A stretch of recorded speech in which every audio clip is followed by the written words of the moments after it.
Okay, you guys should be live.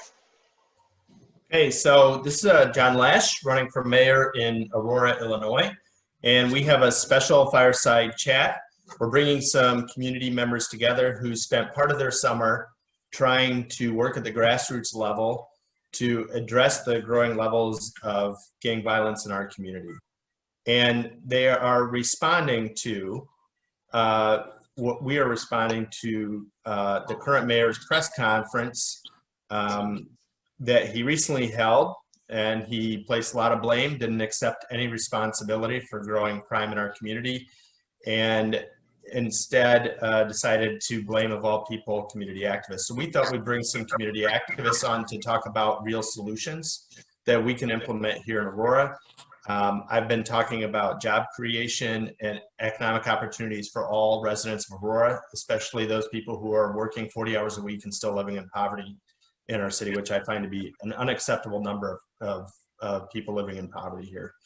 So I'm gonna do a lot of listening and note taking tonight, and I just want everybody to welcome Noel, Andy Williams, Marcus, Yaka Stewart, Ed Ash, and I'll try and facilitate the discussion and keep it lively. What we want people to do is engage and ask questions. So if you fire a question into the chat on Facebook Live, Rachel will raise a hand and we'll ask the question, and then people can direct the response. We wanted to start the night talking about Aurora's past. There was a time in the 90s when we were losing 20, 25 people to homicides per year, and some community pastors and activists got together along with former gang members to bring people together for a ceasefire period. We've had some good years where there were no homicides in Aurora, but things seem to be going in the opposite direction. So I know, Andy, that you were part of some of those discussions. I think you told me 2001. Tell us a little bit about what worked back then and what role you played in that. In 2001, I believe there was a shooting sometime around that time in Aurora Central with a guy named Moshe Rogers. A group came to Aurora called Aaron. I don't remember what the acronym was for. Father David, Pastor Dan Haas, Cheryl Marafio, they were all involved in this part of trying to bring the community together. And that's how I got acclimated with the community activism part back in, like I said, 2000, 2001. And one of the things that happened from those, let's say that 10-year period, is when Chief Powell was the chief of police, he was actually in the community along with Mayor Wisner, and these things were happening behind the scenes to actually come up with a solution for the city. And I remember one day we were at the Latin Club on Dearborn and Farnsworth. It was me and Mayor Wisner, and he asked me, Andy, what can we do? And at that time, I didn't have no confidence in a real solution. I was barely coming out of the street where I was in 4 or 5 years ago. But from that time till now, what we saw is that we got to stop calling people gang members, drug dealers, and call them people. Because the label is what's keeping us separate. It's like, you are this, you are that, and we're saying, well, you are terrorizing us, and it's this back and forth thing. So I think first, respecting each other as saying we're people, we're Aurorans. That is one of the things that I feel was happening back then, and maybe not in that language, but from Father, Dan Haas, it was Aurora Prayer Coalition.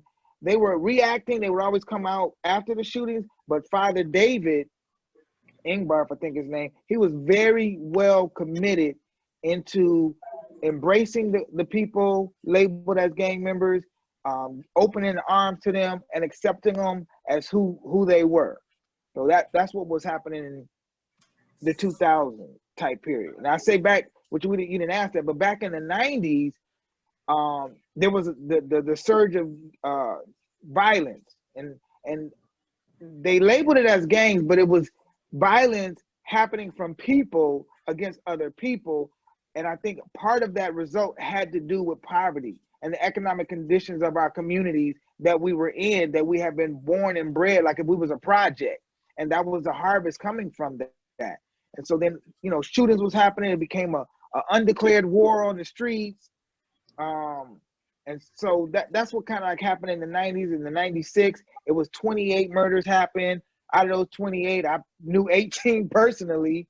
One of them, the guys got shot in front of my house. And that just became like, you know what, this is too much going on in Aurora. And for me personally, that's where I, you know, started walking away from that lifestyle, renewing my mind, changing, you know, my behavior. And it gave me like 4 or 5 years of debriefing to put me into 2000, 2001 to actually start being a part of the solution. And so that's where I'm at. Yeah. And now, Yaka, how about you? Were you part of these initiatives as well back in that era, the 90s and 2000? Actually, I had a different kind of circumstances. I got locked up before a lot of this started occurring. It was like at the beginning of the peak. Your phone's giving a lot of feedback. I'm not sure if you can turn that audio off. I think if he just turns the volume down on his phone, he'll be okay. I did mute it so it wouldn't keep doing that, but he can unmute himself and maybe just turn the volume on his phone down. You should be good now, right? We're good. Sorry, go ahead with your story. All right. So I didn't really get into the understanding what was going on until I actually was incarcerated. And once I was incarcerated, I learned the truth about what these street organizations was really built from. And once I understood that, it took me to a different place, and I wasn't engaging in the negative parts of it no more. It was always being a part of being a positive person, you know, to uplift all humanity. Okay. Maybe just turn the volume off on that one so it doesn't pick up. I'm not sure which one's picking up the recording. So this is something that was used in the past, bringing members of the faith-based community together, former people who were engaged in gang activity. What was it, Ed and Marcus, that you tried doing a little bit this summer, and anybody else that was involved in that, as you sort of saw things start to escalate again? What initiatives did you take? Well, to elaborate on what Yaka and Andy were saying, like, this is a problem that we've known. It's like a cancer that's just grown. We've known that this has been a problem since the mid-90s, when they initially started taking away all the gang leaders. And that's what happens when you take away the head, the body falls, because most gangs stood for the creeds that they took an oath to stand by. Then a lot of this stuff that's going on, senseless murders and violence in the streets, won't be happening. But I would say that not just starting this summer, but years now, going on a decade now, that I noticed that there's a major divide in our city, and I think it goes deeper than gang activity. And as Andy said, the labels. Sometimes it's not even about that. It's just what happens when you live in poverty and you don't have resources, and the youth don't have anything to do to keep them busy or to motivate them. So I noticed that about 10 years ago, we started doing things for the at-risk youth, book bags, school supplies, toy drives, things like that, holidays. And it's too many organizations not represented in this conversation today for me to even speak on mine. But it's a lot of organizations out here in Aurora that have done a lot of charity work and showed a lot of unity in the community and giving back and just trying to provide outlets for these kids. But over the summer,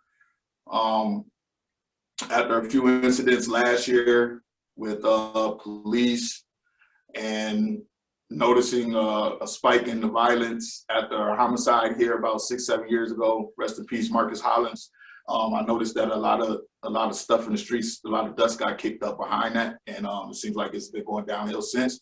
So yeah, me, Yaka, a lot of other guys, Ed, Ash, Andy, we all took initiative too many people to name that come from a quote unquote street background to sit down and have discussions, to start the discussions that we need to have without the backing of the current administration or anybody, any churches or anything.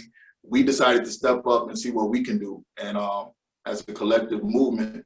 And so, you know, we had a couple sit downs, a couple meetings, and the initial thing was, how do we stop the violence, and how do we keep it from spiking? And we sat down with a lot of different guys from both sides of the river.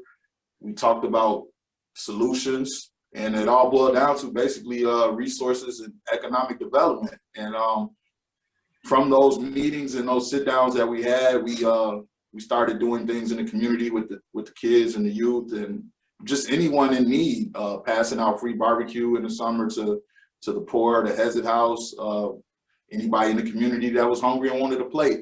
And by them seeing guys from opposite sides of the town coming together who may have once had disagreements and maybe not got along, seeing us standing hand in hand serving hot dogs and hamburgers, seeing us doing family movie nights and things of that nature, we thought that would be a good way to start. So if the youth see us standing together as strong Black men in the community, showing them that if no one else cares, we care, that maybe that would trickle down. So that was some of the things we did. You got to look at it like this. This not too many years ago, we couldn't sit next to each other. You know what I mean? Technically, you know what I mean? Technically, we're not supposed to be next to each other, but now, you know, took upon, you know, put our shoe laces up and said we're gonna do something positive, not only just for us, but for our community, our kids, for our children. This the thing. Now we hang out, we talk, have a drink or whatever. We can do whatever we want together. But then we look back and our kids are fighting each other. Mm-hmm. But hold on, man, your kid that's my son. That's my little nephew. We all pretty much, you know, kinship. Got a kinship going on, but our kids are fighting each other. So where we can nip it in the bud is right here with ourselves. If we can show that example that we can get along, then they can do the same thing too as well. And I think one of the biggest things that came from that is showing the community that no matter what you think, if you don't think the politicians care, if you don't think the church cares, if you don't think the police care, we care. And by us coming together, showing that, right, I think that was a major statement being made, like for the community to see that we care. We care about your nephew. We care about your son. We care about your little cousin. We care about them. We care about your brother. We don't want to see them out there hurting each other. We've been there. We've done that. A lot of us have war wounds. A lot of us have criminal backgrounds. If we can prevent the future generations, yeah, we all took losses, lost loved ones, and we can prevent the future generations from having to go through what we went through. I think that's major right there. That's a major statement for one Aurora. We were talking yesterday, me and John, and you and Rachel said it's a us versus them mentality, and that goes both ways. It's the police, and they look at us as it's us versus them, and so do we as a community. I think both sides have to take accountability. I think that's major. That's important. Gang members, active and non-active, have to take accountability. You have to take accountability because a lot of the things that are going on would not be approved of by the founding fathers of those street organizations. And you know, so I think everyone has to take accountability. So we did talk a little bit about that. We talked about the divide versus East versus West, and we talked about the division that we didn't talk about you two because I didn't even know you then, Yaka. But so there was division there, and you're trying to find ways to heal those. We're going to talk a little bit later about the division between the police, but I want to focus a little bit, Ed, if you want to reflect on those meetings this summer, just briefly, and then I can't remember, who was it? One of you guys had mentioned when we were talking yesterday, sort of informally, about approaching young people and asking that question, the important question, what would keep you off the streets? I want to see, but go ahead, Ed. I know you had some thoughts to add into this discussion from this summer. Well, add to what Marcus was saying, but basically the meeting that we had at the park with people of all different walks of life was very inspirational for us all. And then also after that message to the community, and let the community know that people from different sides, different walks of life, different angles and different areas, we're all working together to try to stop the violence. I think that was very positive as far as Aurora goes. And I just want to say that if we had the backing of the city, right, if we had the understanding that we are trying to help the community and that we also have the upper hand to know some of the people on the streets who may be in some troubled situations. If they recognize that we can get to them and that we're open for them to get to us, then it will create a ladder where then we can then help the community a lot better. But unfortunately, in this situation, I have spoken to aldermen after we had that meeting. I have spoken to police officers before we had that meeting. And at the end of the day, they left it up to us to solve a problem. And they kind of just stood in the back and just kind of asked questions about how would we be able to stop the crime, as if it was impossible. And I would just tell them, well, just like they go to work every day and they're working to stop crime and crime still goes on, they have people out in the streets that are still going to help and support the community and help to stop violence, even though little things do go on, because we do care and we do want to see a change in Aurora. And I just want to say that meeting at the group and the people who were involved in it, which are very a lot of people, I just want to say it was a big step for Aurora to move forward and show all those of different walks of life that we are trying to move forward together and that we can accomplish things. And also I want to say that even though we all might not agree, we all went in our own direction, helped each other in our own direction, and then came back together and moved forward as one organization.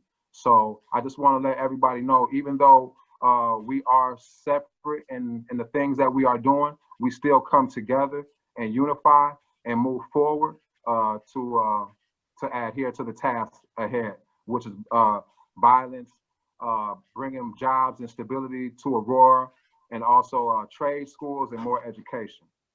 Okay, so I look at it very much as my job as mayor is to make sure that the people who don't have economic opportunities currently get them. And if they don't have the job training to get those jobs, they get the training or the trade schools. I can talk about it. I want to spend most of my time listening, but I have talked extensively on this campaign trail about both solving the climate crisis, closing the wealth gap, and creating opportunities. And for a lot of people, that's a very complicated message, but a big part of my plan in running is there is a lot of money out there to make people's houses more energy efficient, to install solar panels on people's houses. And if we had a Department of Sustainability in our community and help people find those resources that and it would bring money into our local economy, and then what we would have to do is take the training programs and give those training programs so people can certify to get those jobs from, referrals from people like you, people that want to get off the streets. Do you think that people would take those opportunities if they were available? Yeah, I think they would. I think they would take those opportunities, especially like getting training and getting a certified or certificate for some type of trade would help the enhancement of young kids' lives, and also older adults also to move forward and to pass the message on and how to succeed and move forward in life. I guess I'll just say you are, Ed. You're an example, right? You're taking an electrician's apprenticeship training now, correct? Yeah, I finished I finished my HVAC. I got my HVAC certification, and I also just finished my electrician school due to trade. Even though these options were available to me in the past, sometimes you need to just have the right understanding and just hear some things over and over again, and have people not give up on you. And then sometimes when you're involved in something, you can see the path a little better. It may have took me a little bit of time, but it's never too late. And right now I have 2 of the top 2 professions under my belt. So trade school and education is very important. It could change anybody's lives. Both of my teachers who taught me have felons. They both make over $200,000–300,000 a year. And they said that those schools and that trade that they have enhanced them into the future. And had it not been for what they learned, they would have never been able to have the lifestyle that they have. So we need to promote trade schools. We need to promote education. And we need to promote letting people know that even if they have had a felony or have a mark on their background, that they can succeed in the future, and give them hope. So Rachel's got a question. I'm going to let her chime in. She said there's 2 questions that came in on the chat. We'll go back to this discussion. Let's try and get those questions. They might be questions for you. They might be questions for me. Let's see. Yeah, and some of them you guys might want to talk about a little bit later on, but I've got 2 questions. The first one is by Patty Drugan, and she's got a number of questions in here. So she says, John, how are you as the next mayor going to help our young brothers and sisters out here find a different way? Will you actively work with these young gentlemen here? Also, what are we doing to deal with the police brutality in Aurora? They are different than the rest of the police across the nation. What is the current mayor doing? And I would like all on the call to answer what she just asked John. So what I'll say what John is doing, or is doing, because John has been a mentor to me. And some of y'all don't know the history between me and John, but when the foreclosure crisis hit, I don't even know how me and John got connected, but I know it was with Northern Illinois Jobs with Justice. John had me out there marching. I was in Batavia in some libraries. I went out to DeKalb, and I say that because John knows my background. So he never looked at Andy as saying, in fact, he sent me referral to help the guy that was in foreclosure, and then went over there to help build his house over there off of North Avenue. So John is like a hands-on individual. So that part is solid. The second part about John is solid, is he understands the police officers, which technically are public officers, are agents of the public, meaning they work for the public.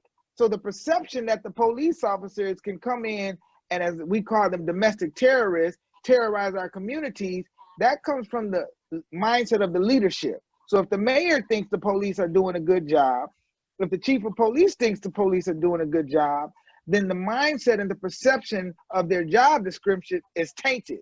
And Mr. John has specifically said and lived it, I'm not going with the status quo. Whatever that, and I'm not saying John said this, but I believe this, whatever your job description is based on the Constitution, that's what you're going to follow, not based on the energy that has been common policy that has been reflected. And then the third thing, we're not trying to work with the youth. We're trying to work with the people, because as long as we focus on the youth, that means the city is raising our children and not us. I don't want the city raising my children.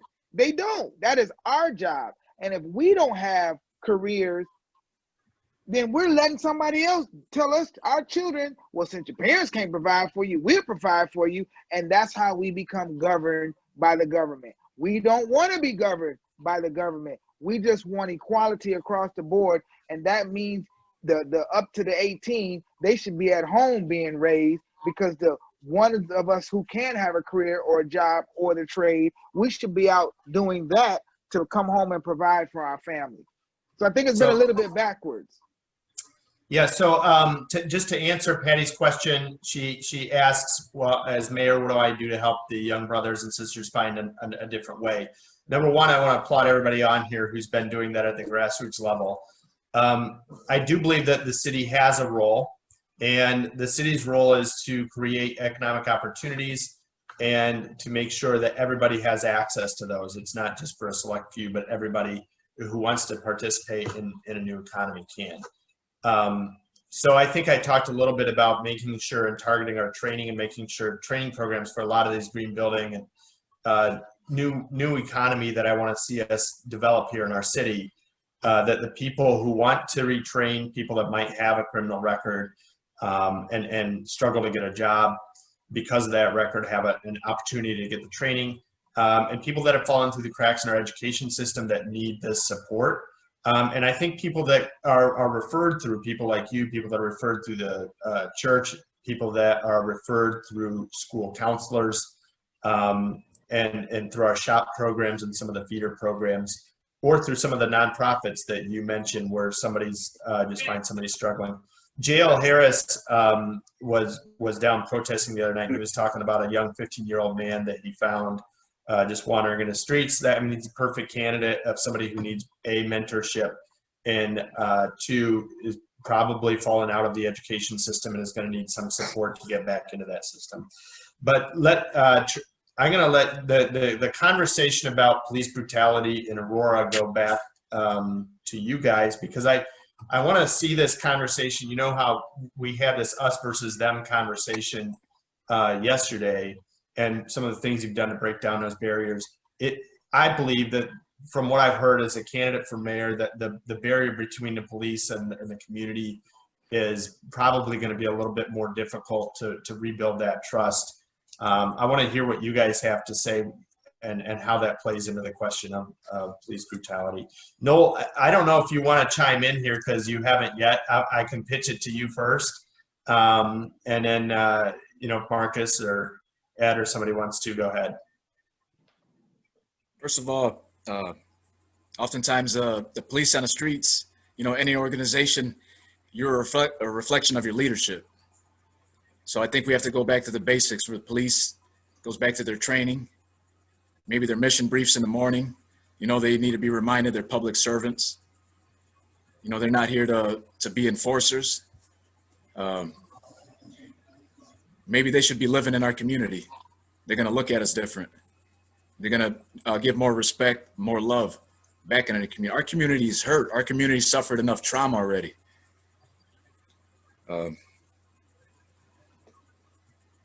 You know, the jobs, opportunities, all that's going to play a big part. But it goes back to the leadership, accountability.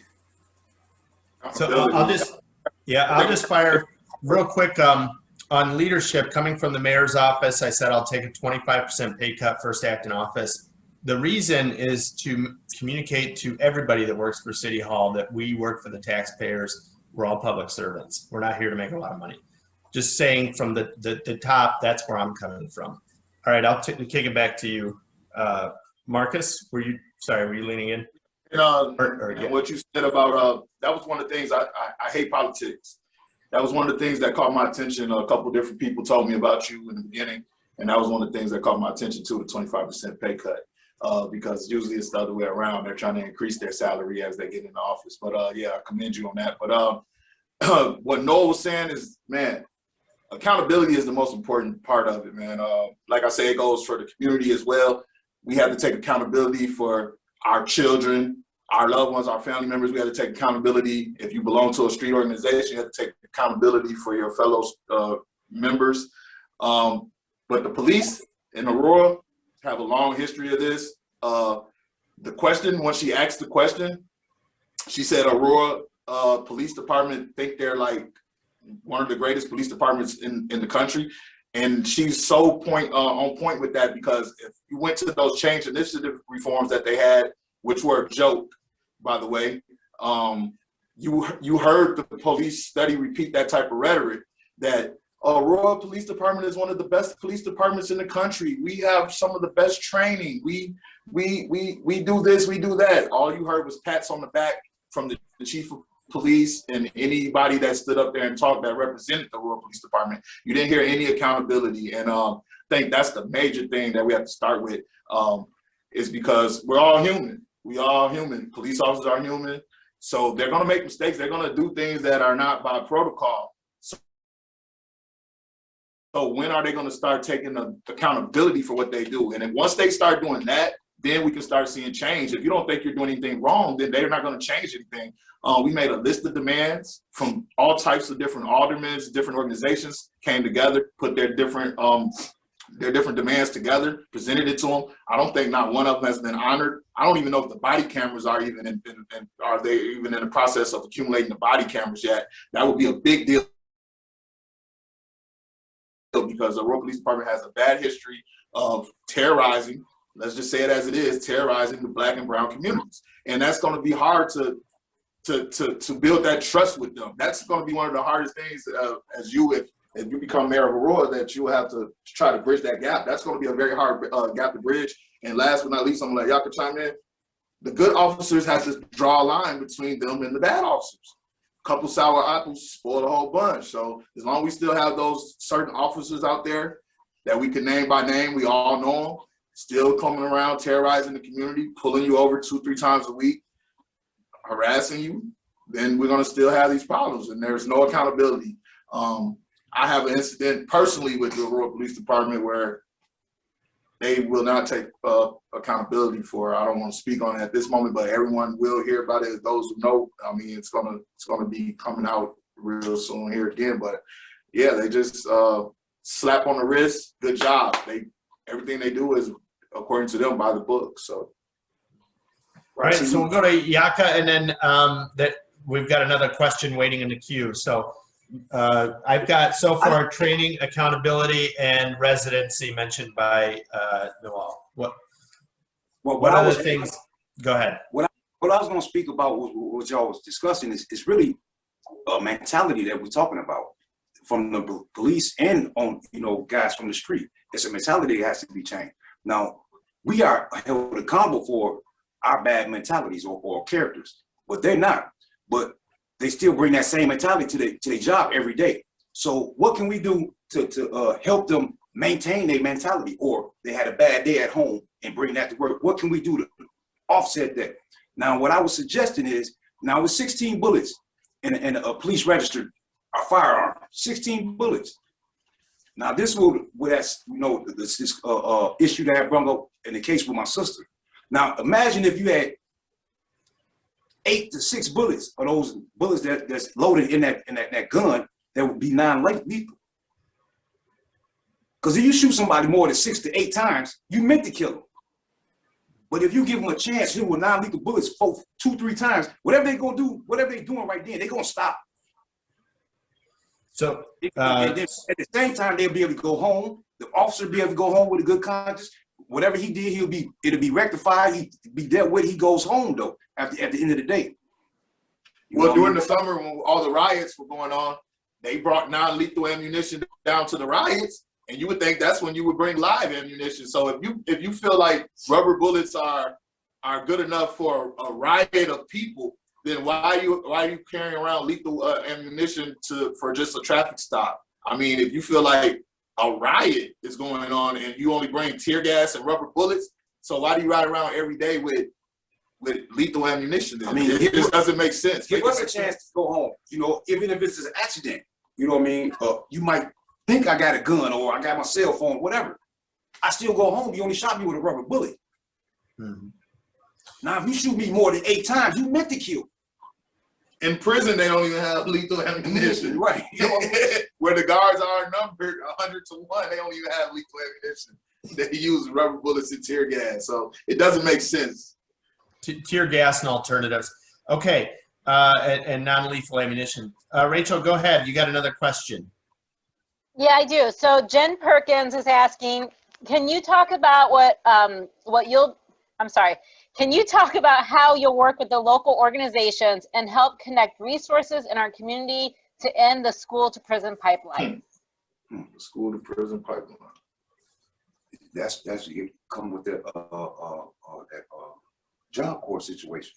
We're teaching these guys. Yeah, so I mean, I'm not on the East Aurora School Board anymore, but when I was on the East Aurora School Board, I was probably the most consistent voice opposing expulsion, because as soon as you expel a student, their opportunities go down the toilet, and their chances in life, they are almost guaranteed a life on the streets.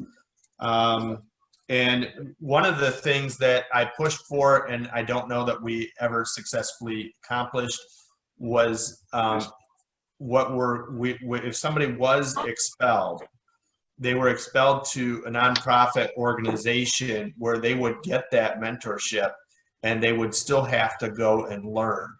And what they would learn is some life skills and some hard lessons from people in the community who cared. It was Ricky Rogers' program with African American Men in Unity. So even though they're expelled, they're still getting an intervention of sorts. This is what I think would help a lot. And of course, having economic opportunities for people when they get out. And I think working with CIS and other after-school programs, making sure that kids have a place to go. We haven't really talked a lot about youth services, but we've seen in the budget for youth services in Aurora cut dramatically.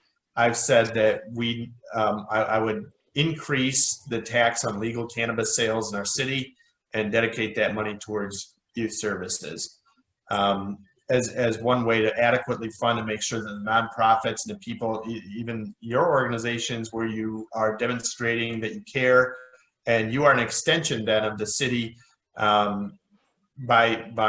if the city funds that, and now you can say that not only do you care, but also that the city cares because we're committing part of our budget to our youth and making sure. So that's one of the things. Any other questions or I'm sorry, any other thoughts on youth services and intervening in kids' lives early from anybody out there? I think that one thing that needs to happen in Aurora, as far as the funds being distributed, seems like it goes to the same 2 or 3 few organizations. So I think that'd be a good place to look at, like other organizations that have really been out here doing it without the funding. So it seems like the same 2 or 3 organizations get the funding for the youth. And I think that it's a new era, it's a new generation, it's new organizations out here that more technology savvy and, and doing all types of other things that maybe the other old organizations that are more outdated are not hip to or doing. So I think definitely should start looking at newer organizations. And even though some of those old ones, I mean, I'm not saying that they shouldn't get the funding that they get for the things that they do, but I think that it's a select few, it seems like. Okay. Anybody else? Expanding youth services, reaching our youth, things that we need to do, things that you've seen that have worked effectively, and more than just city funding. I like what Marcus said, looking at new organizations. I think that there are programs across the United States and organizations that have actually implemented things that have made a difference, like Homeboy Industries. Father Greg Boyle out of Los Angeles has the biggest gang deactivation program in the nation. He's even overseas. Father Greg Boyle, that's a program that could be modeled in the city of Aurora. When you have a budget for $77 million allocated for the police department that was passed after your change reform initiative came out, and there was $0 allocated towards the change reform in the 2021 budget, that is a problem. And it's not a problem because we're over here saying, give us money. It's a problem because you speak something out of your mouth, saying you're going to do something, you pass a budget for armor, which, hey, y'all had your reason for it. You pass again, $77 million for the police budget, and you have a little less than $400,000 for youth and senior services. That is a huge problem. It's a huge problem because we always put our money where our mouth is. Richard, and I'm not picking on him, it's just factual. When Pee Wee Booker's son, what's his name? He died December 2019. Richard comes out, I'm gonna put more money into the youth program, I'm gonna do this. Never did it. This gang initiative or the violence that's picking up right now, I'm gonna do this. There's $835,000 that went out to these organizations just recently. $835,000 is a penny compared to what actually needs to be allocated towards a solution. And so we look at Father Greg Boyle, we look at what Sheriff Hayne is doing in Kane County.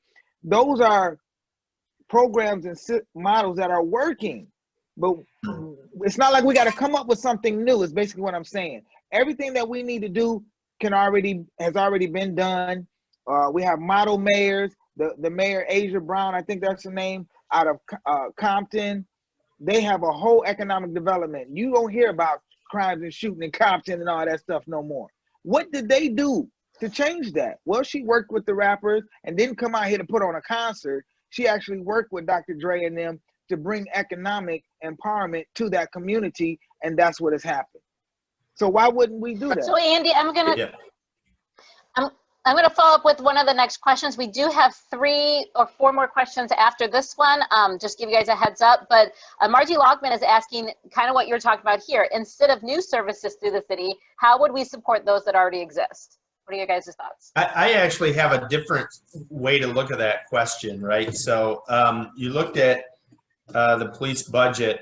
What if instead the police used part of their budget to hire people like Marcus and Yaka, you guys that want to do work in the community and be a positive role model, and that's your job, and we use part of the police budget for doing that as part of crime prevention.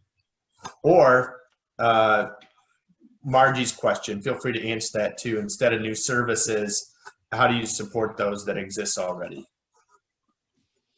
Go ahead, Yaka. All right, me personally, I've been a part of a lot of different organizations, nonprofit organizations since 03. Ricky Rogers with the African American Men in Unity, Mary Foltz with the CAN community, CAN station. Me and Andy, we do a lot of work. The museum, so on and so on. To me, what it needs is new faces, not just new faces, but faces that they're familiar with. And people that they identify with, you know what I mean?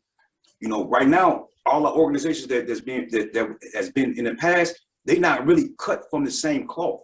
They not understanding where we come from, you know what I mean? So it's a gap right there. So we need somebody in between, like ourselves, to fill that gap, to give them our youth the understanding, or to be a translator to the youth, and vice versa.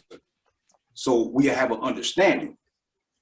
So I like your idea, John.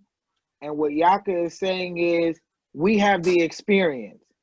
So if you don't have experience, how would you solve a problem? Yeah. How would you solve that if you don't have experience? And if our only solution is to work with the police, to work with the aldermen, which they should have been retired, the majority of them, you guys are out of date. You done had your time and you haven't done nothing. So it's a new generation that comes up with old solutions. So it's not like we have new solutions. We've been arguing about this since the 60s. And every time we rise up with a solution, we become threats. That's what has happened. I've seen a picture with you, John, J. Edgar Hoover, the Stop the Rise of a Black Messiah or whatever. We just crying out for help too. You have to use brothers who've been in them streets that have been reformed to be part of that solution. We are at the table with a voice, not sitting at the table wanting a handout. I think saying that. And I hear what Yaka's saying is new faces, even people who might not have experience but younger. I'll wait till he gets back. Rachel? Go ahead, Rachel. Yeah, I was say Andy, he's got like ESP. He's going right into this next question. Casey Cuevas is. I'm going to list both of these questions because you might be able to answer them both. So Casey Cuevas is asking, given what's happening when most development in Aurora, it's looking like gentrification. How will you address this? And then Emma Johnson is saying, John, couldn't we institute a TIF district for more well-to-do parts of Aurora that have the income to pay more taxes and raise the tide that will raise all ships? Okay, so first, Casildo, given what's happening in most development, it looks like gentrification. It does look like a lot of the developers are developing higher end living spaces. We don't know what those are going to rent out to. The other rent out for, are they going to be higher end, higher priced condos and apartments, or are they going to be affordable housing? If it's not affordable housing, it's definitely gentrification. And secondly, the other thing I've noticed with development programs is a lot of rental units, right? We're not developing affordable housing. People can buy their own home. You know, I'm looking at the long-term of Aurora. We want Aurora homeowners. Sure, there's going to be renters, but we want people to take pride in owning their own home.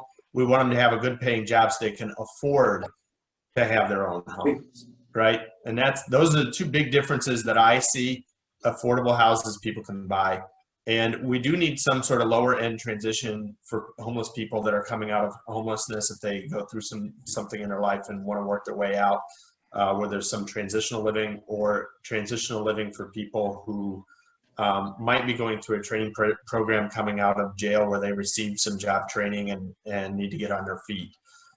So there's some different needs. I don't know exactly, but it does look more like gentrification is what they're working on right now, the developers right now. That's my take on that.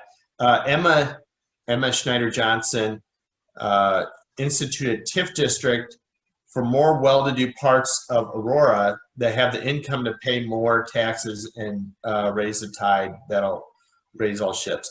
The TIF districts are actually giving businesses tax abatements, and they're generally not well-to-do areas. They're generally blighted areas. A TIF district is designed for a blighted area to give businesses incentives to come down there and invest their money in that area. So that we say, okay, this is a blighted area. We want to give businesses a tax-free zone for a while so they have an economic incentive to come set up shop. So I don't know that doing it in more well-to-do areas is the best way to target TIF zones. I hope that answers your question, Emma. But okay, other questions? Do you have another one? Yeah, so Patty had a follow-up question. She was asking, she wants to talk about systematic racism. What has the current mayor done for anything regarding these issues? The mayor has been there 4 years. What has he done to change any of this? Anybody want to fire at that question?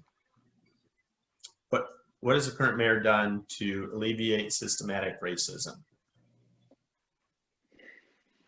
I can't answer. Go ahead, Andy. I'm gonna say I don't know what he's done to eliminate systematic racism.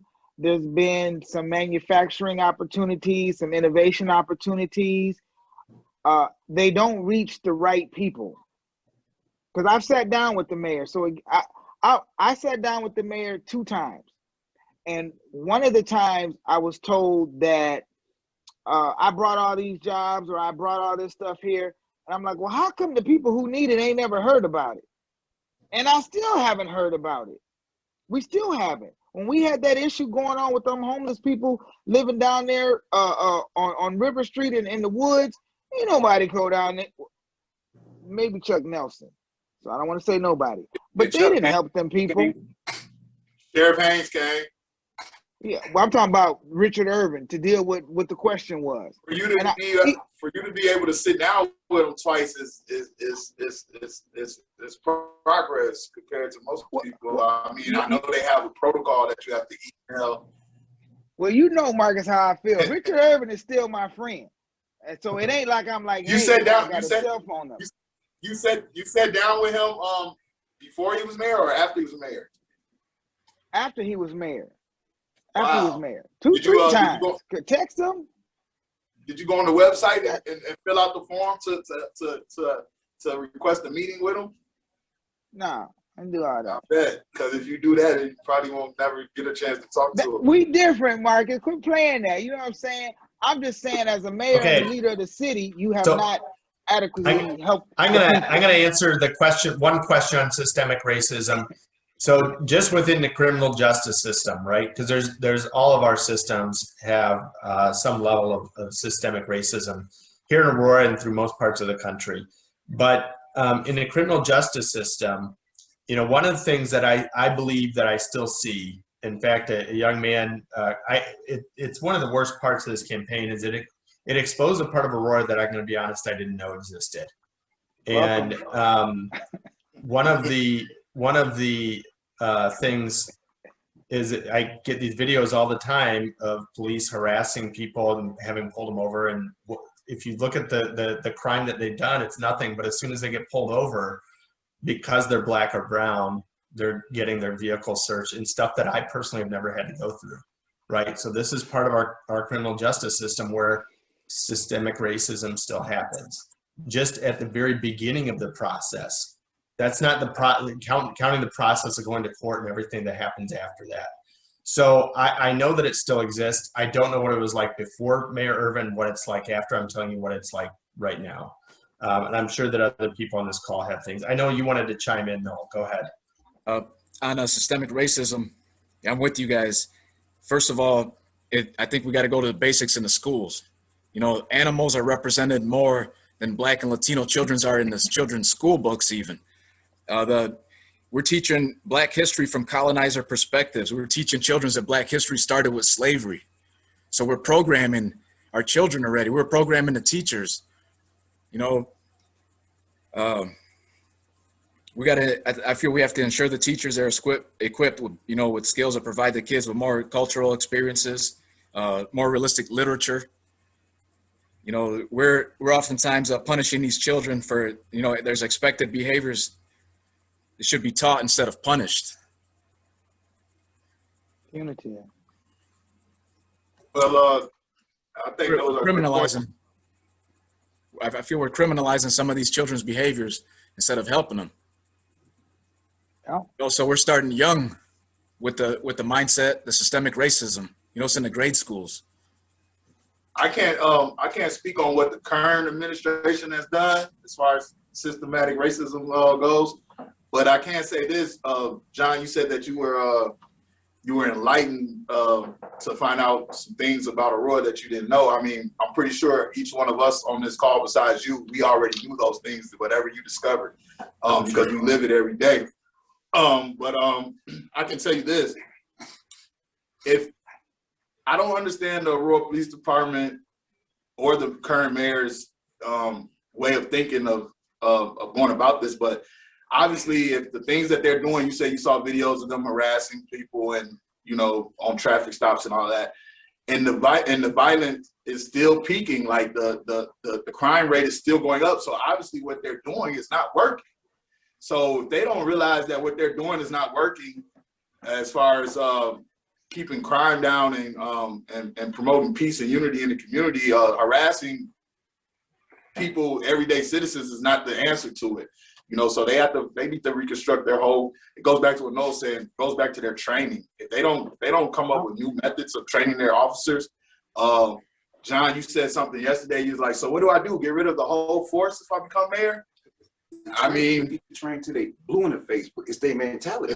It's their mentality. So I mean, if you have officers that have been there for 20 years and they still have that mentality, imagine trying to change that mentality. You might have to get rid of the whole force. I don't know. I don't know the answer to that. We talked a little bit about cultural change. I think that's what's needed is cultural change, right? And so I'm at the top, and I said, you know, this is what I feel I need to do, the steps I need to take to instill the you know, cultural change. Some other things I need to do is, you know, Andy, I think you described it. I'm very much a hands-on, roll up my sleeves kind of guy. Who's going to go out and meet with anybody and have a conversation. So nobody's off the list. And, you know, you'll see me in the community building houses for people. You'll see it. Like right? Jimmy Carter. You like Jimmy Carter's protege.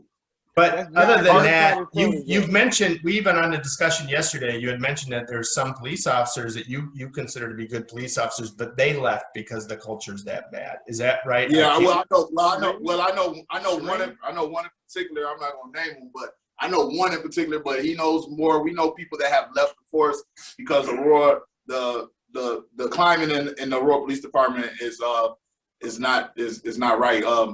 But one of the things with cultural change is one of the things that one of the demands that we made at the Change Initiative reforms was the police department should reflect the community. If we have a certain percentage of African Americans in the community, a certain percentage of Latinos, we should have that same percentage of police officers that look like us as well, along with what we discussed about maybe them living within the city limits, you know, being a part of the community that they police. But yeah, that's one big thing. I think the police department should reflect the community. We shouldn't have, I don't know the exact percentage, 95% white officers in the community if it's not 95% white. I mean, it just doesn't make sense to me. So Ronell brought this idea up on my very first Fireside chat, and I've taken it and run with it. And I believe the mayor said something similar in his press conference, which means he's now taken the idea, or he took it from you in the Change Initiative discussion. But the idea is to recruit people out of our schools through our cadet program in our schools, so they can recruit from a population that, one, comes from the city and they care about the people and they're going to know their peers, right? And then the second is they're going to look like the community that they serve. So that more than that, though. Well, go ahead. Sorry, Andy. Listen, at the end of the day, I think the color of our skin, ethnic, nationality is important. But if you're being taught to hate, that is what really is the issue. You're being taught to hate. Because when we had the abolitionist movement, William Lloyd Garrison, the whites in civil rights, they fought on behalf of the oppressed people, and they were not the same nationality as we are.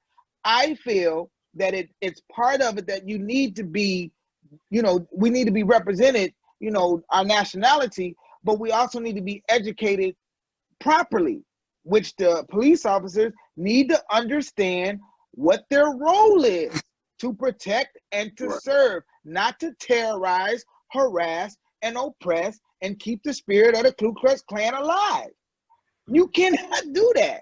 So if you're being taught to oppress, if you're being taught to discriminate, if you're being taught this, those officers just don't come on the doggone force and start pulling us over, harassing us. That's department policy. You see what I'm saying? Okay, Rachel has 3 questions. Go ahead, Marcus, and then we'll turn it over to Rachel real quick. Well, Andy was at a meeting with us. This is before the Change Initiative. This was a meeting that took place at Wabanzi. Andy came to the meeting with me. Sheriff Haynes spoke on that. You said they're being taught to hate. Sheriff Haynes said that when he first became a police officer in Elgin, he noticed that he was being sanctioned to patrol not black and brown communities, but poor communities. It doesn't matter black, brown, white. It's poor communities. So that's why the crime rate is higher in those communities, because that's where the police are looking for the crime. Bingo. They're missing all the rest of the crime. Hey, I got a situation where I got a situation where I'm in a somewhat of an interracial relationship, and my father-in-law is white. And the other day, it was like 2 weeks ago, my father-in-law and my mother-in-law got into a little argument. So the police was called. So they called me, and I come over here to pick my girl up and whatever. I pull up, and they see me. First thing, they jump out the car and grab me. They was like, wait a minute, hold on, he's not the right guy. And then they look, and I told them who it was. He's like, the police, first thing came out of his mouth, is he a white guy? Now, normally, under those circumstances, domestic violence, we going to jail, county jail, everything. They took him to the police station. They called us back. We pretty busy right now. We can't drop him off. Can y'all come pick him up? Yeah, it'd be different if you were a different skin color. You would be sitting in the county. For months. Tell it to the judge. For months. That's their favorite line. Tell it to the judge. That's their favorite line. Tell it to the judge. For months. Wow. And I'm looking at it like, wait a minute, hold on, y'all was about to arrest me. So systemic racism is still alive in the criminal justice system. Yes, sir. Yeah, look at the prisons. Most look at the county. Rachel, I'm gonna let Rachel go ahead. Okay, well, I was going to ask a different one, but since you guys are talking about poverty, I'm going to put Joe Smith's question in here.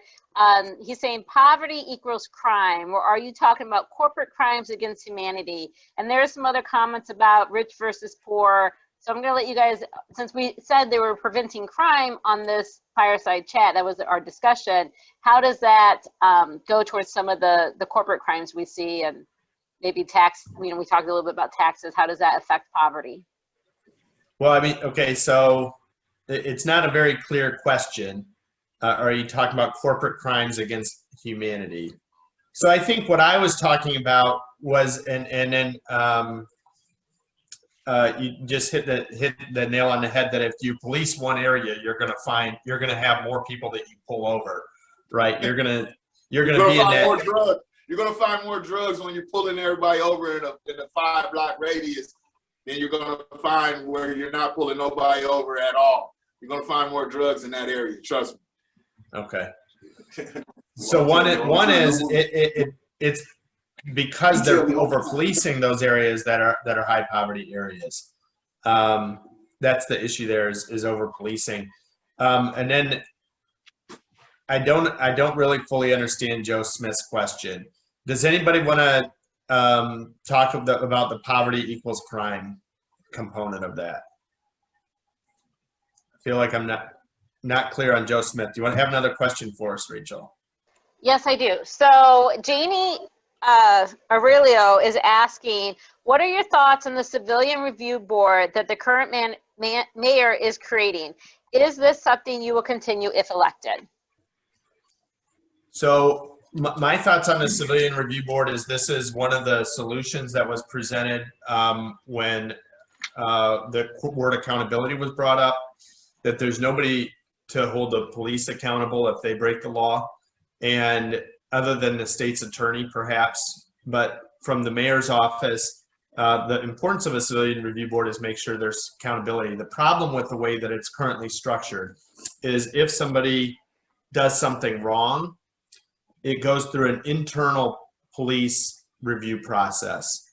And what I would do differently is have that be an external review process, so the Civilian Review Board would have a budget, ability to hire their own investigator, conduct independent interviews of the people involved with the incident, and then to make the recommendations to the chief and with consideration of HR people about what kind of repercussions there would be. So that's my answer to Jamie Aurelio, that the Civilian Review Board needs to have teeth.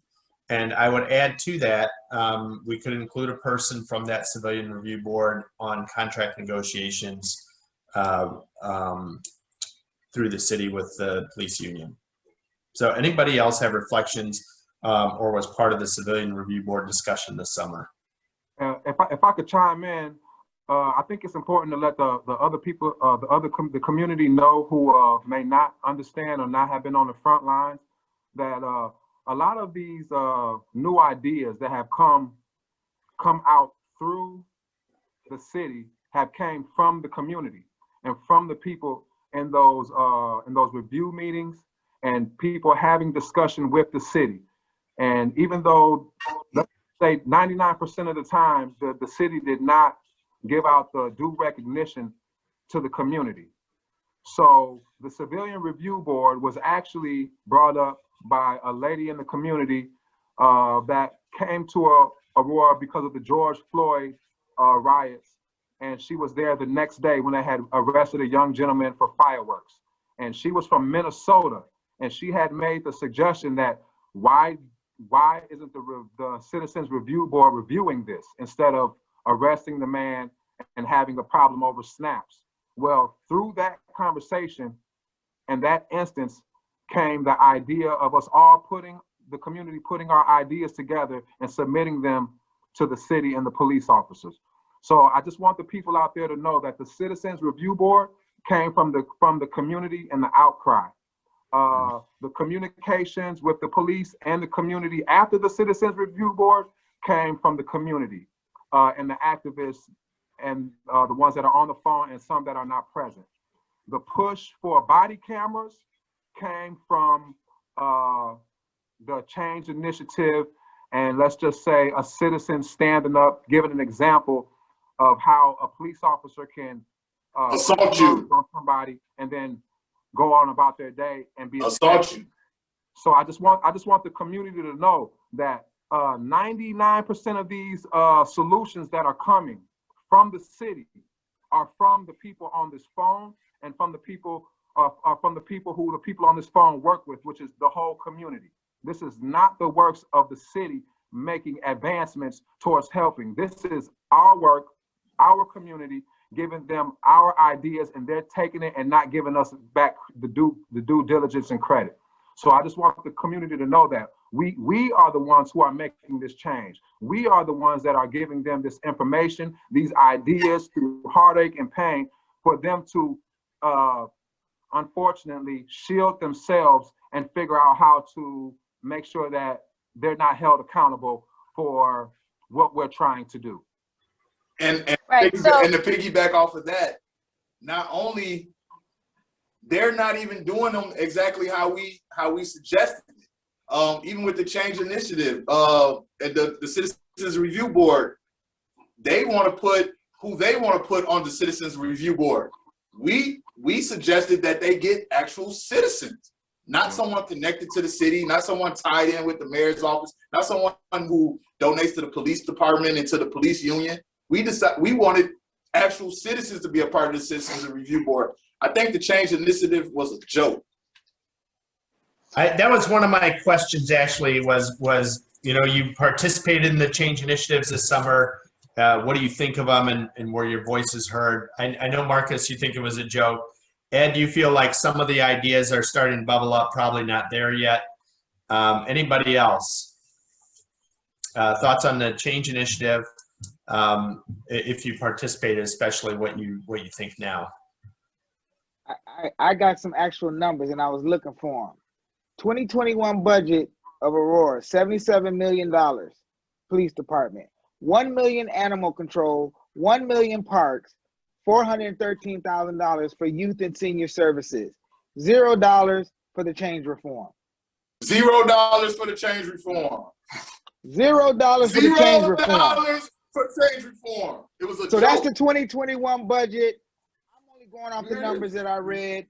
So that's what I feel about the community review board. But hey, y'all know, get out your boy Andy. We got lawyers. Get some check. Get out your boy. Okay. We here. So Rachel has a comment and then 2 more questions, and we got about 20 minutes left. So I just want to keep the time in everybody's thoughts here. Go ahead, Rachel. All right, so Aurora Young makes a comment and a question. Marcus speaks to that mentality. I agree. When you do wrong so long, your wrong is right. How do you make them see that it is not acceptable and it is not right? And it also goes on to say maybe officers donating time like volunteers for the areas they work or assigned to, maybe they will have more compassion for the people they're here to serve and protect instead of seeing us as criminals or us versus them mindset. I know you guys were talking about shoveling snow before we went live, so feel free to throw that in there too. Thanks. Me and John spoke on this yesterday. I said that not all the officers are bad. It's a very big divide between the community and the police in Aurora. I sat down with Barbara Hernandez and her assistant, and we talked about this way before all of this spike in violence and all before the George Floyd incident and the riots. We talked about doing some things to bridge the gap between the community and the police, and that's going to be hard for the community because we have such a long, bad history, generational history. My father, his father, like it's just so bad. Like it's been going on for so long. But we discussed that those good officers need to take off their uniform, take off their badge, come out and rub elbows with the community. When I was growing up, I had a basketball coach that was a police officer. He retired, Kevin Jenkins. I had a neighbor that was a police officer. I didn't know them as police officers. I knew him as my basketball coach. I knew him as my neighbor. We don't see that now. If we could get those good officers, and some of them, I don't want to name them because I don't know if they want to be brought up in a political discussion. But if we could get those same officers, some of them have donated to some of our events, some of our back to school events. They come and they do it out of their own wallet, not from the Aurora Police Department $77 million budget. They come eat. Not only do they come eat, it's one particular officer come bring chips, hot dog buns, hamburger buns. What do you guys need? He does it out of his own pocket. If we get those officers that are good to draw a line between them and the bad apples, as Andy always say, that's spoiling the bunch, then come out, rub elbows with the community. Don't come out with the community and act like you're being a part of an event and actually you're still in police mode, you have to let your guard down. You have to be human. And yeah, that would make a major difference. I think that would be a good look. But it's just hard for the Black and Latino community to be comfortable with police around. We do not want any interaction with the Aurora Police Department, period. If my car is on flat, keep going. I'm straight, I'm waiting on a tow truck. Like, for real, like, so if we get those officers to come out and become humans, and that'd be a big deal. That'll make a difference. And what people have to understand too, before y'all can speak, is that this is not gonna happen overnight. No change happens overnight. This is gonna be a process. It can happen in 4 years, elect John. It ain't gonna happen in 4 years. It's not. It's gonna take us a lifetime fight. No, I don't. You know what I'm saying? I think the cultural change is never fast, and it takes time.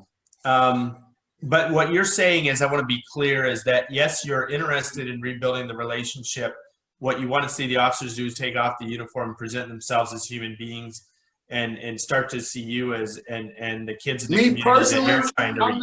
I'm not interested in building a relationship with all police officers. Those whose hearts are right and are willing to come out and serve the community and do. It's certain officers that do things already. They don't promote it. They don't talk about it because it goes against the agenda of the.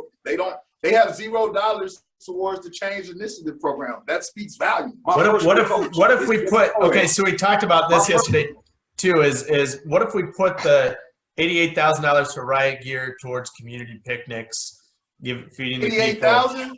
Yeah, that'd be a great start. That'd be $88,000 be a good start. But that's a lot of To money. feed the people. That'd be a great start, but $88,000 ain't enough. How much they got towards pets and dogs and stuff, Andy? How much? $1 million for the animal control, $1 million for the park. Put $1 million towards the community. No, put $1 million for gang violence. Do that for that. Well, For that's not very specific. We'll probably be better off putting it towards crime prevention or something. Yaka and then Noel, and then we got another question. No, I was just adding on. It's possible that it can happen, that we can bring closure. You know, my personal coach is Jesse Torres. You know, he does a lot for the community. And I mean, you should see how when the kids come in that gym, the Law Boxing Club, and the faces, I mean, the way they look at Coach, I mean, it's like, it's amazing, man, because he part of what they are. You know what I mean? He give back to the community. That's what he do. So it's like, man, they got a lot of love for him. Those are some of the organizations that I said, man, there's so many that I can name, but Uni Camacho and Jesse Torres, the Law Boxing Club, there's so many organizations out here, man. But they're not illuminated. That don't get the funding they need, don't get the backing they need. And yes, he's a retired officer who we all know as being a part of the community. We don't know him as being a Aurora Police Department officer. We know him as being a part of the community.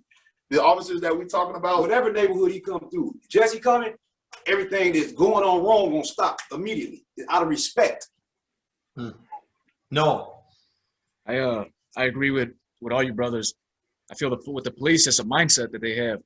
You know, so the mind is, it could be a tool, it could be a weapon. You know, maybe we have to rename them to Aurora Public Servant Department. That's what he said he's gonna do. You speaking something that John already said yesterday.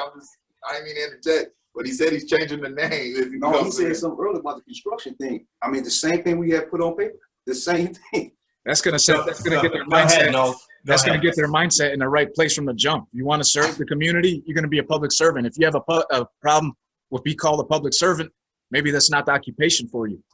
You know, then that's on my website. I think I call it community service officers. Wow. Whatever it is, it sounds good to me. I know when I was working at South Metro, it sounds better than the KKK. Yeah. Rachel has a question. She's going to hit us with one more question. Yeah, there are some things in the chat too about how people renaming it to be some type of community service would help.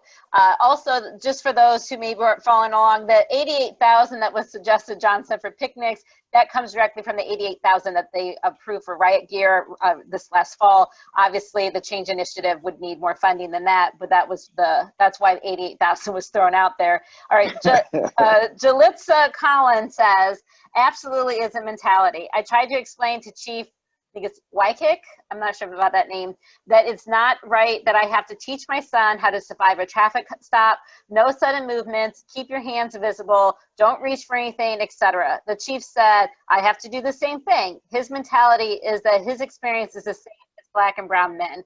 He blamed the community for the problems. And then he went on to say in another comment, police playing with my child in the community isn't enough. There needs to be comprehensive reform in our police department. And then correction, Lieutenant Winesek. Okay. Okay, was there a question in there, Rachel? No, I didn't know if you guys wanted to comment. I do have 2 other questions, but I didn't know if anyone here wanted to comment about this experience, and just open it up. I think go ahead and let's hit another question here. We got 13 minutes. Okay, so I've got Reneel Coop says, what do you think about adding more Black and Hispanics to the gang and drug unit? And then I have my own follow-up question, which is, do we still need a gang and drug unit? Get rid of the gang and drug unit. That was going to be my answer to Ronell, and I know him very well. He's a good brother, too. He just had an altercation with police harassing him. He just had an altercation. Did he call you, Andy? Get rid of it. Huh? Yeah, did they call you, Andy? Yeah, but we know we finna get rid of that gang unit, because when we reached out to get the gang database and they stopped it, and we brought in the attorney general, and then they fought that. And the reason why we wanted to get, thank you, the reason why we wanted the gang database is because we knew that there was a systematic racism by labeling somebody and using that to justify your stops. So when the city fought me on that, I'm like, what? LG gang didn't unit fight is me. the gang. Rockford SOG didn't fight is the us. gang. Peoria didn't fight us. But why did my own hometown fight us? Because that is the biggest gang, as Pac would say. Who the biggest gang in the city? The police. The gang unit. Background checks, check. Okay, so now there's also questions coming in. So on the gang list, you know, one of the things that I have said is that so my neighbor that lives right next door has this happen in his life, where he can't even drive his own vehicle because he gets pulled over nonstop, because in his youth, I think he was 17, was in a gang and, you know, went to jail, served his time. But it's basically like your time never ends, like you're serving a lifelong sentence. Yeah. And then how are you supposed to rehabilitate yourself and have a chance at a normal life when you're still getting harassed nonstop because of something you did in your youth, right? So I have said that I believe that if you're out for a period of 2 years, have lived up to your parole officer's expectations, and you know, on a straight and narrow, that your name gets removed from the gang list. I don't think that should be a lifelong sentence or perpetual harassment that you should have to deal with. Quite frankly, I don't know what the Can I add on to that? Go ahead. Because when they got us on people on gang lists and stuff like that, that means you can't go rent an apartment for your kids to live. You can't provide anything just because of what you did years and years ago, or it might have been a misunderstanding, a fist fight. They say, "Oh, this is mob action. You got this gang tatted on you now." No. Simple as this: being in the car, or not even in the car, just being pulled up in your neighborhood by the police, and they say, "Let me get everybody's name." Back in the early 2000s, that was normal. They pull up with a pen and a pad. Let me get everyone's name. If one person on that list is already a known gang member, guess what? They put you on the gang list associated with that gang. Half the time when people are on the gang list, well, not half the time, but a lot of the times, people are associated with a gang that they're not even in, because they got pulled over in the car with their cousin who is this gang, and they might be associated with another gang, but guess what? They didn't know them, but now they're on the gang list under the gang that his cousin is. Like, it's the stupidest shit in the world, but Ain't none of us been in no gangs. I ain't never been in no gang. no, you have the right idea. Let us see the database. Why won't they show us the database? You want to know why? Because it's a lot of probably names on there that used to be on there that's not on there anymore, or something fishy going on. My Like, granddaughter, 3 years old, might even be on the gang database for all I know. they don't want to give it. They're not going to give you. They're not going to give it to Right, you, brother. that kills you with a lot of anything you're trying to accomplish, man. That kills you. But they gave it away for free in the 90s to other gang members. Remember that? Oh yeah.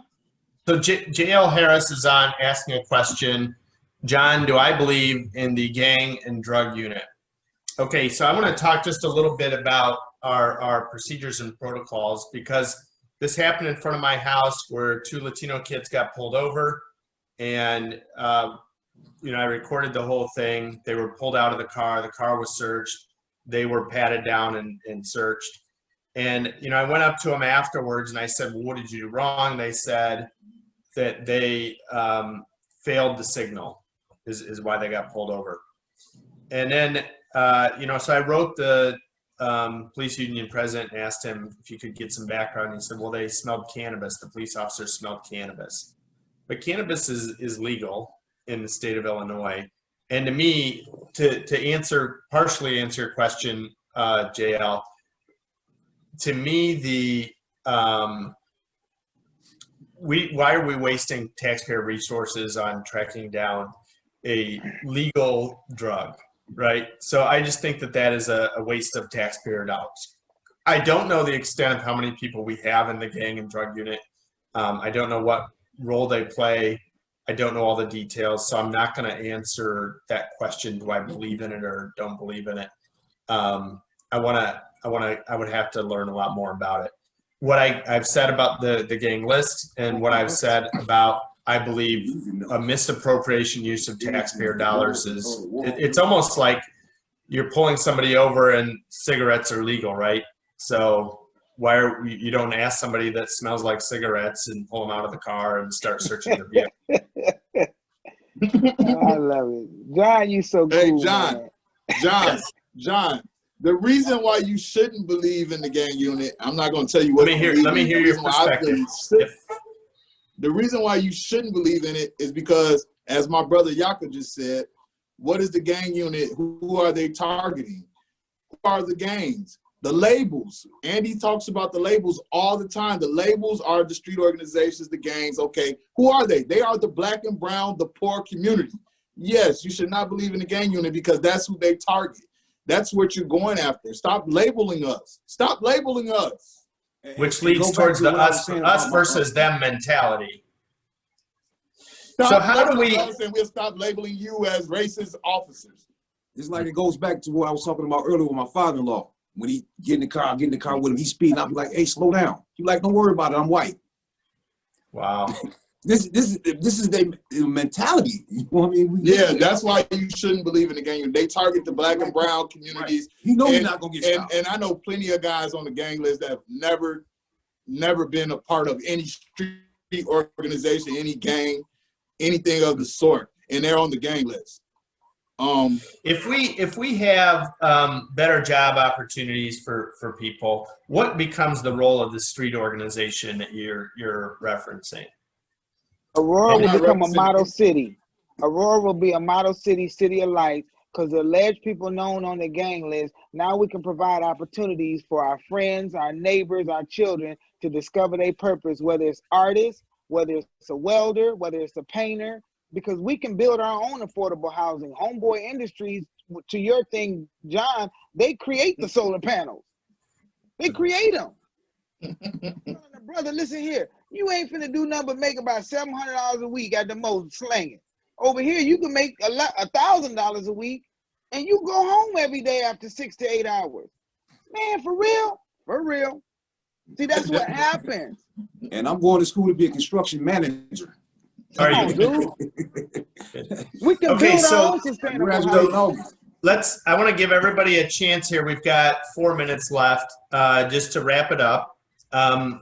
Things you want to see if we are successful on April 6th, things that you want to see us tackle and address. And I want to thank everybody for participating, but why don't we start with, I'm just going to go left to right, Noel, Andy, Marcus, Yaka, Ed. And so tell a little bit reflections and what you want to see if we win on April 6th. I think a good start would be a redirection of funds. And, you know, we're to piggyback off the getting rid of the gang unit. Imagine how effective those funds could be if they were going to organizations such as Marcus's.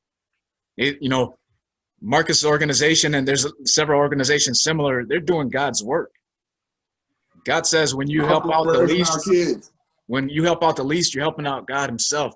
So we can start redirecting these funds towards these organizations that are directly going back into the community instead of terrorizing them.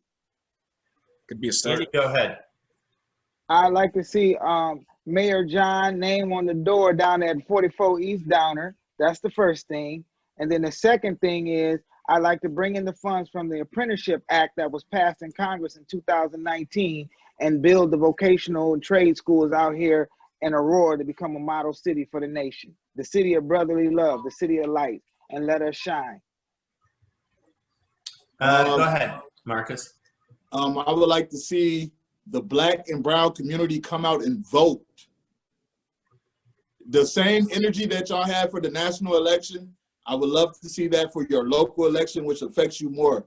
Come out, vote. We have a very, very low turnout in Aurora for voters. It's mostly the older Caucasian crowd that comes out and vote. We need your vote for John Laesch, April 6th, more importantly than anything. That's what I would like to see. And that's pretty much it on that. And I'm not really a political person, but I think that I think a lot of energy towards the Trump versus Biden election. I think if people put that same energy into your local elections, the world will be a better place. Yaka, go ahead. If you want to see the crime rate go down, give the guys that's doing crime something to do. 8 hours out the hood is all good. And that's the best way you can say it. Yes, sir. Eight hours out of the hood is all good. Can I quote you on that? It's all good. Yes, sir. Hey, it's my brother, dope. man. I ain't never heard that one before. I'm finna trade. I ain't never heard that one either. Hey, I'm gonna give you a cut on that after I trademark it, Yaka.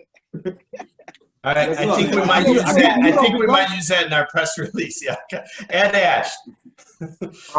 I would just say, I just want to see the leadership change, and then I want to show the community that when a real leader gets into play and is able to work with the community, all the things we can do in a short amount of time, while everybody else is trying to make a long deadline and try to fix their mistakes as they go. I just want people to see that with a great leader, we can do great things, and with working with the people in the community, we can make Aurora even better than we ever thought, and it can happen overnight. I believe in that. Yeah. Okay. I'm in agreement with that, brother.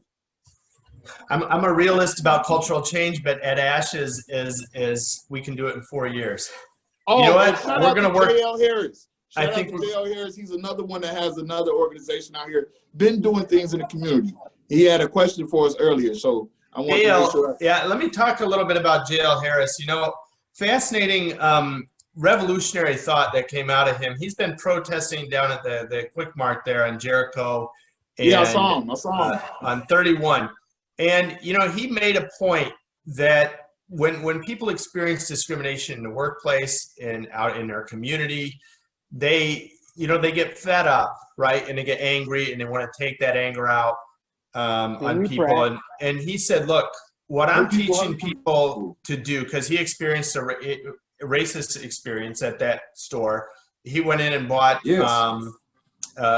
some beer, and they tried to tell him to take his face mask off and look in the camera. I went in the next day. I went in and bought a pack of cigarettes. Nobody asked me for my ID. Nobody asked me to remove my face mask. Right. So that's discriminatory behavior. He's protesting, but what he said that was revolutionary was, I'm teaching kids to pick up a sign instead of pick up a gun to deal with that frustration. And I thought that was a pretty revolutionary thought coming out of JL Harris. Noel, do you want to say? And we can teach them to pick up a tool instead of picking up drugs, instead of picking up all of the other negative alternatives out there. We can teach them to let's show them how to build. Pick up a trade instead of picking up a hustle. You know what I'm saying? It's a lot of things we can do, man. Hey, John, I'm not a political person. I hate politics.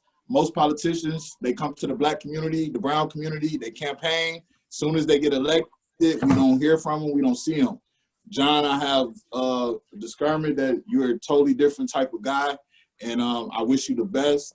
I hope that the voters come out and they support you. We're praying for you, and we're going to keep working whether you become mayor or not.